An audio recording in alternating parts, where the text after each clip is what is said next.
గారికి organisation start చేసినప్పుడు ఎవరైనా ఒక మంచి శక్తి ఆర్ మంచి సపోర్ట్ ఉన్న పర్సన్ కావాలన్నప్పుడు రవీందర్ రెడ్డి అన్నగారు మా వెనక ఉండి నేను ఉంటాను అని మాకు అడ్వైజర్ చైర్గా వచ్చారు.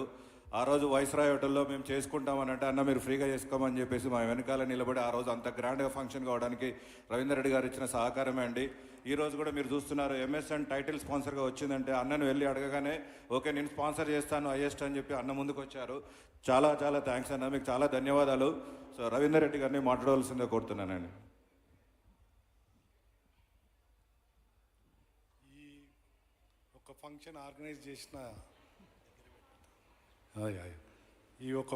ఆర్గనైజ్ చేసిన వాళ్ళందరికీ ఎంతో శ్రమపడి ఈ యొక్క ఫంక్షన్ని ఆర్గనైజ్ చేసి ఇంతమందిని మనందరినీ పిలిచి చేసినందుకు చాలా కృతజ్ఞత. వీళ్ళు పాపం ఎన్ఆర్ఐస్ మొత్తం వాళ్ళ కష్టంతో పైసా కూడబెట్టి ఇక్కడ మనకు ఏదో చేయాలని వాళ్ళ తాపత్రయం చూసి అందరూ కలిసి వాళ్ళని సద్వినియోగంగా వాళ్ళ డబ్బుని కానీ వాళ్ళ ఎఫర్ట్స్ని కానీ చూసుకొని మంచి పనులకంతా సహకరించాలని కోరుకుంటున్నాను. Thank you very much మలనా, great. Thank you అన్న. నిజంగా చెప్తున్నానండి, ఏదైనా చేయాలంటే అంటే అన్న ఎంత ధైర్యం అంటే మాకు అంటే స్టార్టింగ్ కిక్ ఆఫ్ ఇస్తాడు ఏదైనా మాకు. ఓకే లెట్ స్టార్ట్ అన్నట్టు కిక్ ఆఫ్ ఇస్తాడు. థ్యాంక్ యూ సో మచ్ అన్న, థ్యాంక్ యూ సో మచ్.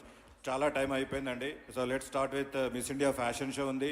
అలాగనే కొత్త ప్రెసిడెంట్ ఎలక్ట్ని ఎన్నుకోవాలి. అలాగే లైఫ్ టైమ్ అచీవ్మెంట్ అవుతుంది. మీ అందరి కోసం ఆహా ఇండియా లాస్ట్ 3 సీజన్స్ విన్నర్స్ 10 మంది ఫిల్మ్ సింగర్స్ రెడీగా ఉన్నారు. So let start with fashion show అండి. Thank you very much. వేదిక పైన ఉన్న పెద్దవాళ్ళందరికీ కృతజ్ఞతలు తెలియజేస్తూ thank you so much. And next మనందరం ఎంతగానో ఎదురు చూసే ఒక అద్భుతమైన program that is fashion show అండి.